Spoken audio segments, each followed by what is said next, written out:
kita berdosa itu nggak ada.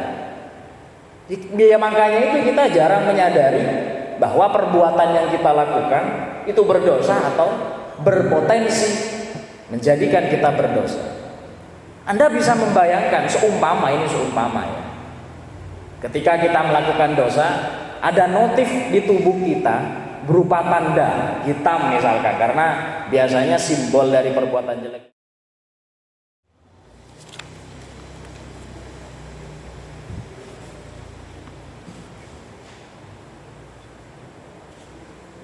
Assalamualaikum warahmatullahi wabarakatuh. Bismillah, alhamdulillah, wassalatu wassalamu ala asyrafil anbiya'i wal mursalin sayyidina Muhammad ibn Abdullah mawalah, amma ba'da. Yang saya hormati bapak-bapak, ibu-ibu jamaah sholat subuh Masjid Nur Hikmah beserta segenap masyarakat kompleks perumahan. Pertama-tama sebelum kita memulai ngaji bersama di pagi hari ini, ada baiknya kita berdoa bersama mengharap keberkahan dan kebaikan yang diberikan oleh Allah Subhanahu wa taala. Syai'unillahil Fatihah. Bismillahirrahmanirrahim. Alhamdulillah. Ar-Rahmanir-Rahim.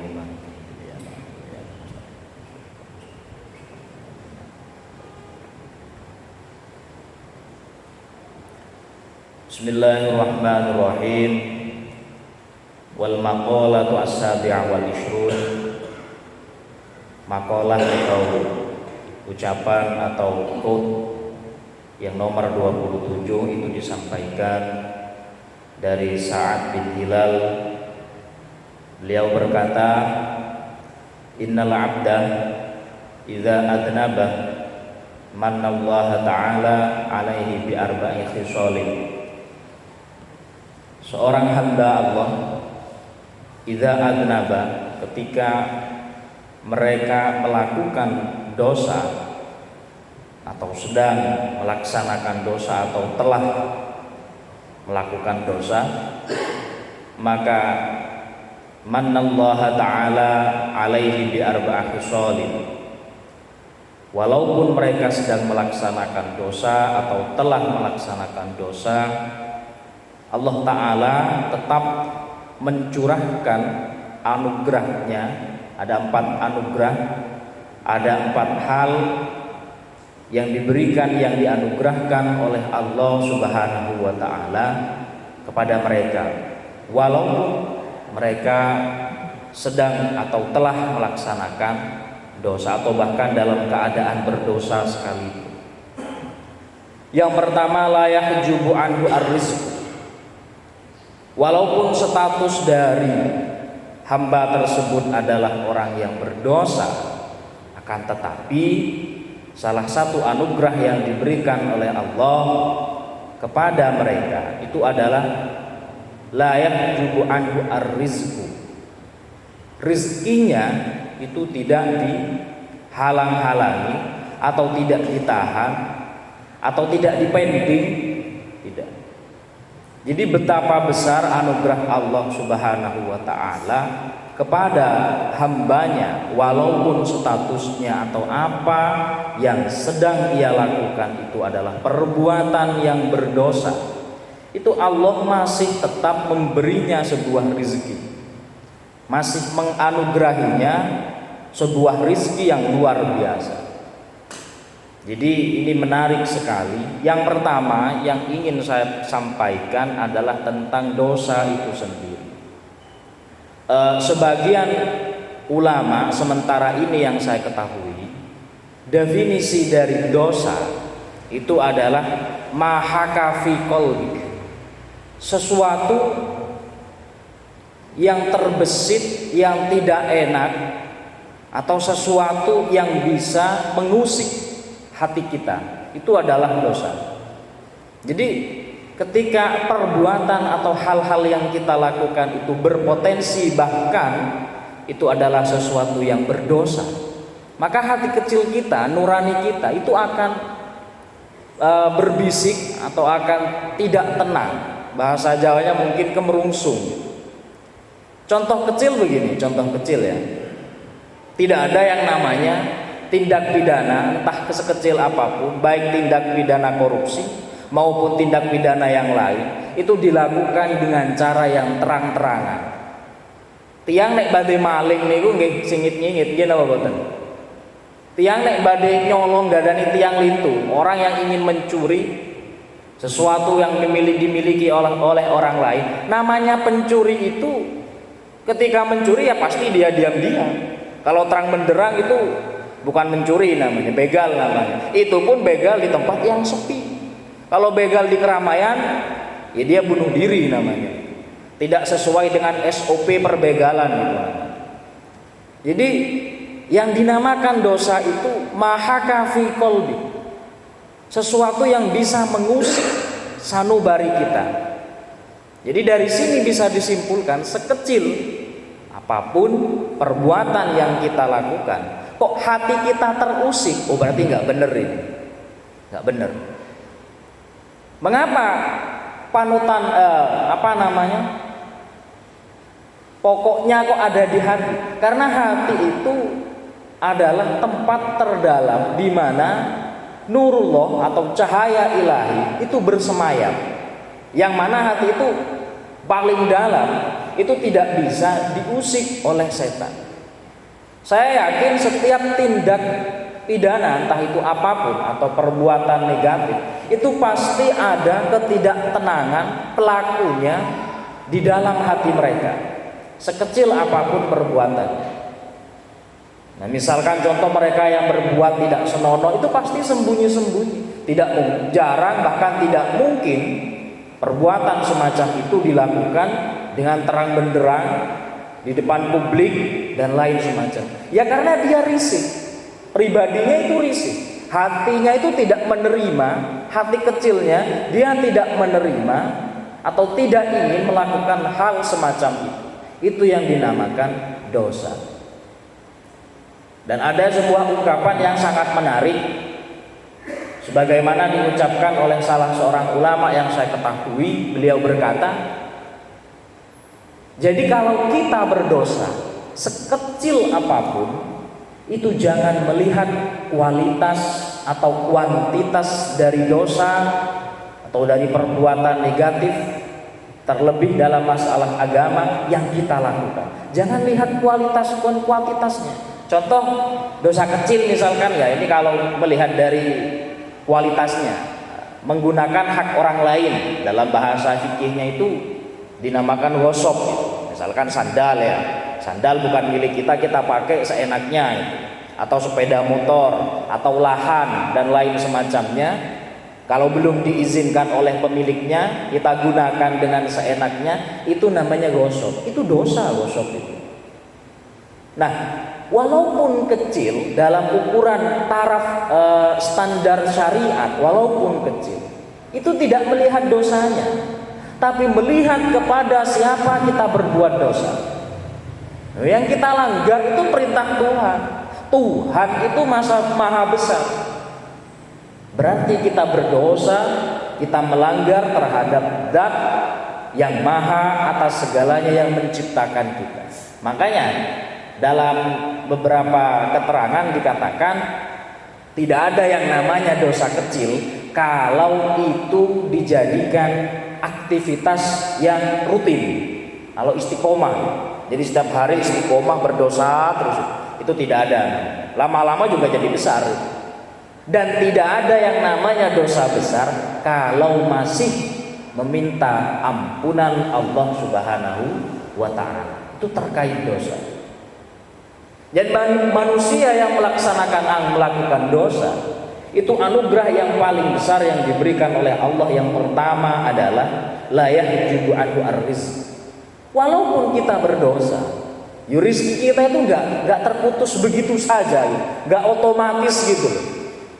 Misalkan ya saya ketika melakukan perbuatan yang melanggar syariat, itu tidak otomatis kedua mata saya jadi buta, enggak.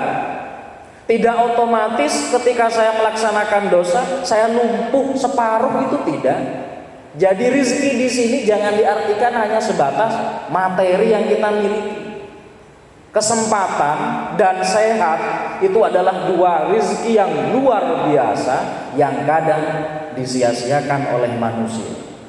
Anda harusnya bangga, kita harusnya bangga, Anda harusnya bangga bisa berjamaah subuh, padahal masih banyak di luar sana mungkin beberapa pihak yang belum bisa melaksanakan sholat subuh secara berjamaah, entah karena kesempatan, keadaan, atau memang karena dirinya. Loh, itu rezeki yang luar biasa, tidak semua orang bisa seperti itu. Jadi kita harus bangga setiap selesai melaksanakan perintah Allah, seyogyanya kita harus bangga. Bangga kenapa? Tanda syukur kita bahwa kita dianugerahi, kita diberikan kemampuan dan kesempatan untuk berbakti kepada Tuhan kita. Itu luar biasa sekali. Jadi walaupun seorang hamba itu berdosa, rezeki yang telah ditetapkan kepadanya itu nggak akan dicabut seketika itu. Tidak, masih berkontinu, masih berkelanjutan rezekinya itu. Kesehatannya, kehidupannya itu tidak otomatis, tidak auto meninggal. Ketika berdosa auto meninggal, enggak kayak gitu konsepnya.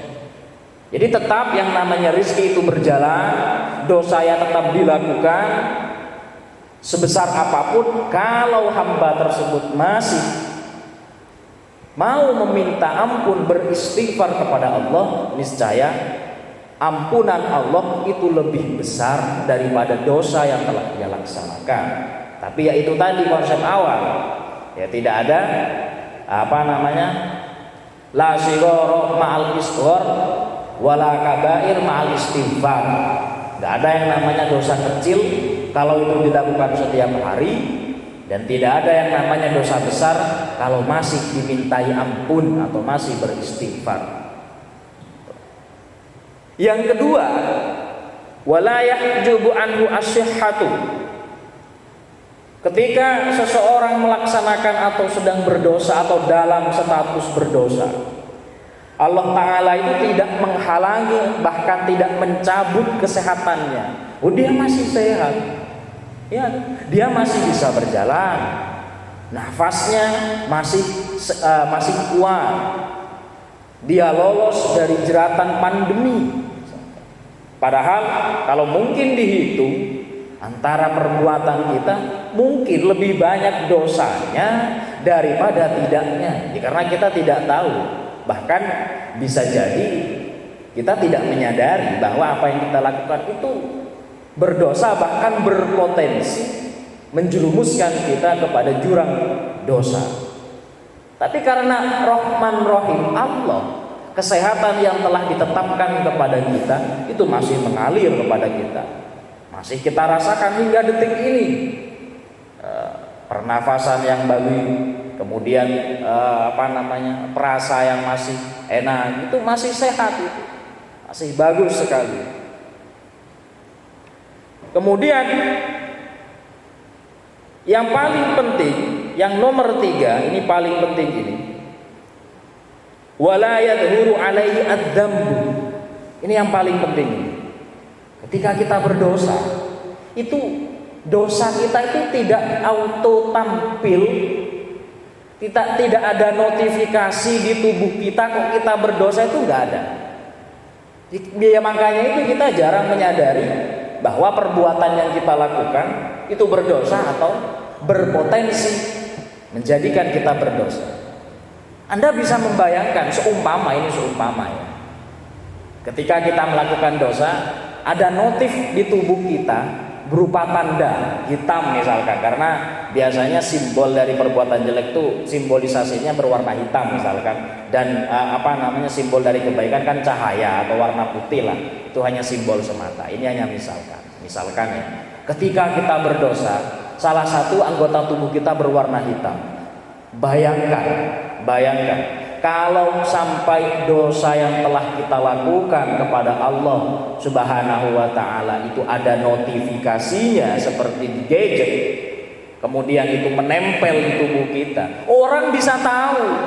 Kalau sekujur tubuhnya hitam, legam dan lain semacamnya, oh itu banyak dosanya itu. Ya kan lucu kan ya? Misalkan di bagian tubuh, bagian wajah, misalkan wajah doang lah misalkan, wajah saja gitu. Ada bintik hitamnya banyak gitu. Satu bintik berarti satu dosa. Kalau wajahnya, mohon maaf, ini bukan rasis, kalau seluruh wajahnya itu menghitam, oh ini sudah bisa tanda, oh dasar pendosa. Kan lucu berarti. Sama kayak HP, ketika ada notifikasi kita tahu ada pesan, ada apa masuk gitu. Kalau kita melihat orang lain ketika wajahnya sudah hitam legam, oh dasar pendosa dia, kita udah tahu. Tapi itu nggak ada yang tahu. Sebesar sebanyak apapun dosa yang telah kita perbuat selama ini, ya Allah masih menutupinya. Atau seumpama dosa tersebut dibuatkan notifikasi berbau busuk misalnya. Oh betapa busuknya kita baunya. Ketika bersanding dengan orang lain pakai masker bukan karena pandemi, tapi karena bau busuk yang kita keluarkan. Karena belas kasihnya Allah Subhanahu wa taala, hal-hal jelek yang telah kita lakukan itu tidak ditampakkan oleh Allah kepada manusia. Lah ini makanya Nabi Muhammad itu orang yang paling menutupi aib dari orang lain. Suatu ketika, ini dalam cerita ada salah seorang wanita yang datang kepada Nabi dan mengaku, "Ya Rasulullah, saya telah melakukan zina." Karepnya si wanita itu dia ingin ikrar, mengaku perbuatan dosanya agar dapat ampunan. Kalau dalam syariat zaman dulu perbuatan zina, kalau itu zina muhson, orang yang sudah melakukan sudah memiliki pasangan, atau dalam kasus semacam ini zaman ini namanya pelakor, misalkan melapor kepada Nabi, itu akan dihukum ranjam. Tapi karena Nabi bukannya enggan, Nabi memberikan pelajaran dengan jawaban, oh jangan bisa aja yang benar, ya Nabi, saya telah melakukan perbuatan asusila. Oh jangan-jangan kamu hanya mengigau. Kemudian dia datang lagi kepada Nabi mengakui apa yang dia lakukan. Apa? Jawab Nabi, oh jangan-jangan kamu tidak sengaja. Jangan-jangan kamu hanya berciuman saja, tidak sampai melakukan hubungan badan. Itu tujuannya Nabi bukan menghindar dari hukuman yang harus ditimpakan kepada perempuan tersebut. Enggak. Nabi ngasih pelajaran kepada kita untuk menutup aib yang dimiliki oleh orang lain. Oh, zaman sekarang malah menjadi hiburan aib itu. Ya kan? Zaman sekarang aib itu menjadi hiburan yang ratingnya di televisi luar biasa bagus. Ya kan? Pagi-pagi infotainment ya kan. Kemudian acaranya mulai dari artis A hingga Z. Padahal kasusnya asusila misalkan, contoh kasusnya asusila, tapi di infotainment yang dibahas anaknya, nah itu nggak nyambung logikanya itu di mana itu.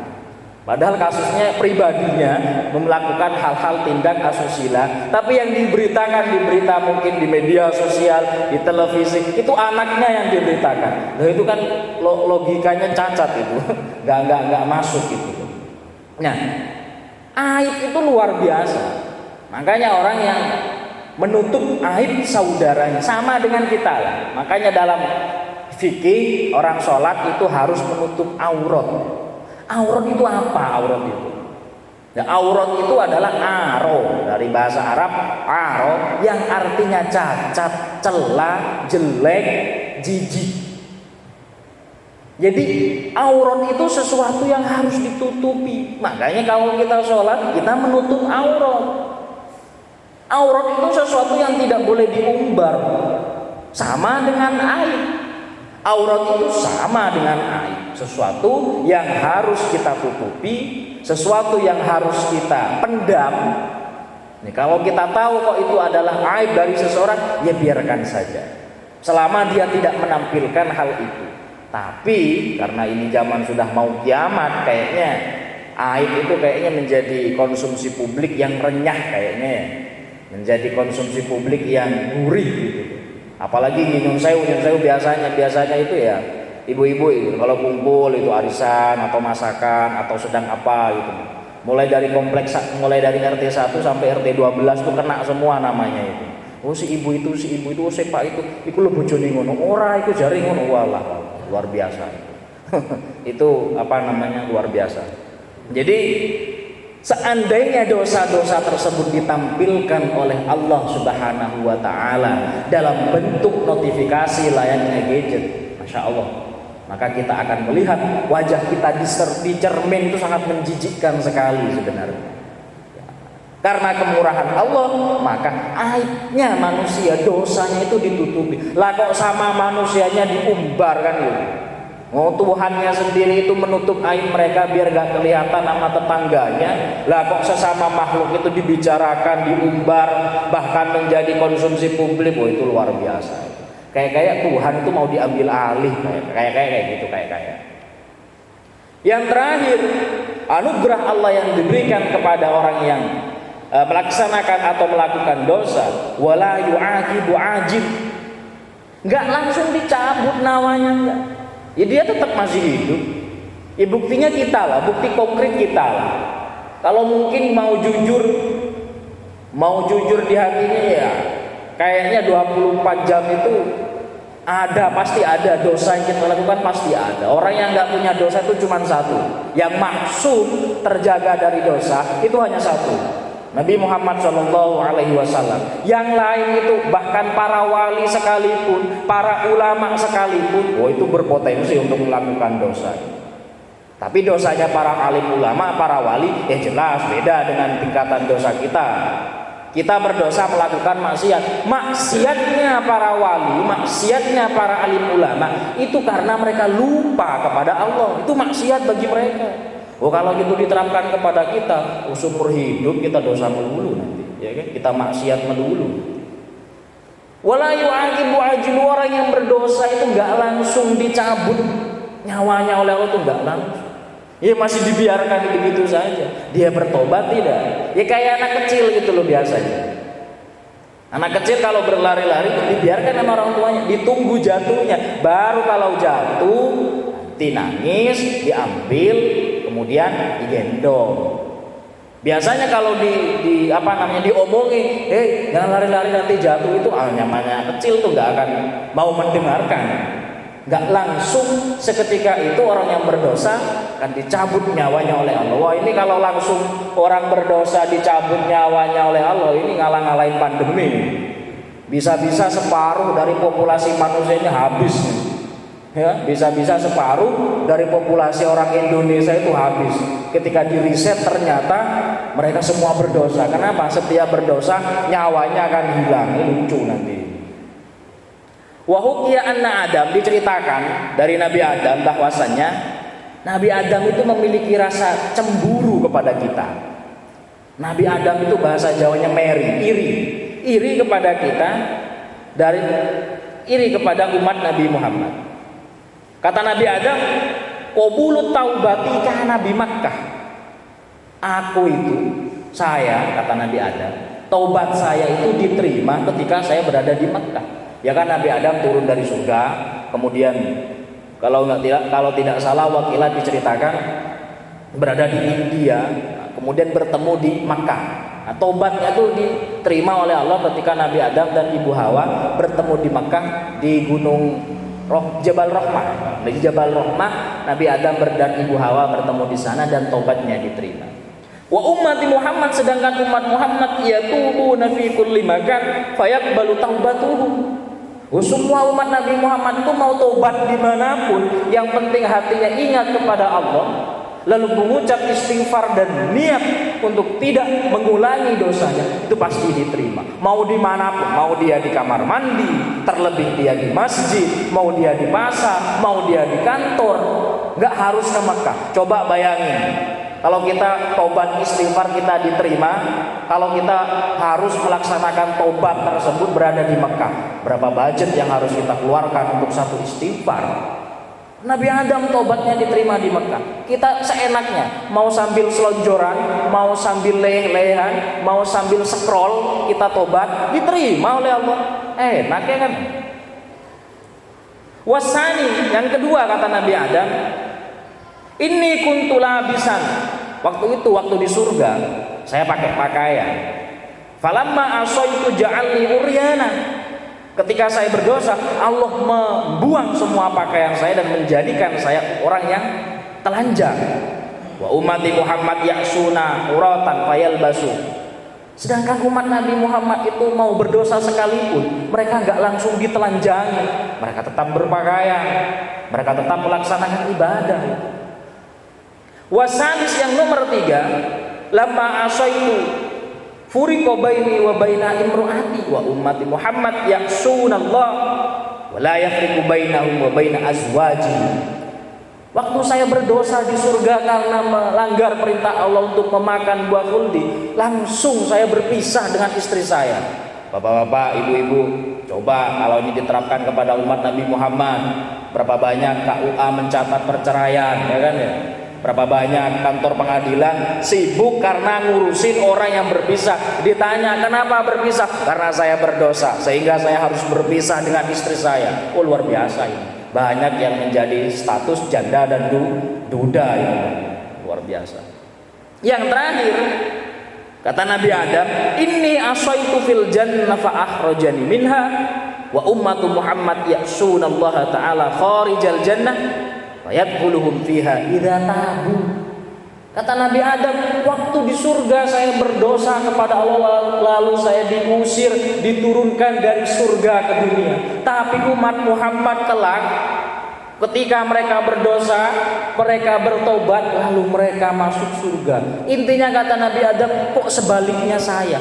Itulah hal-hal yang menjadikan Nabi Adam iri kepada umat Nabi Muhammad. Bahkan katanya diceritakan Nabi Adam berdoa supaya menjadi umatnya Nabi Muhammad. Oleh karena itu, marilah kesempatan besar ini berupa menjadi umat Nabi Muhammad kita gunakan, kita patrikan di dalam hati kita untuk selalu mengucap istighfar, bertobat kepada Allah Subhanahu wa taala, karena saya yakin bahwasanya tidak ada manusia yang terhindar dan yang bisa menghindar bahkan terhindar dari dosa kecuali Nabi Muhammad.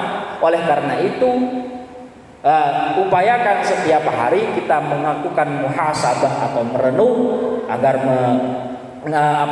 meminta ampun kepada Allah atas setiap dosa yang telah kita lakukan. Kiranya dari apa yang saya utarakan ada manfaatnya, dan apabila ada kurang lebihnya saya secara pribadi mohon maaf.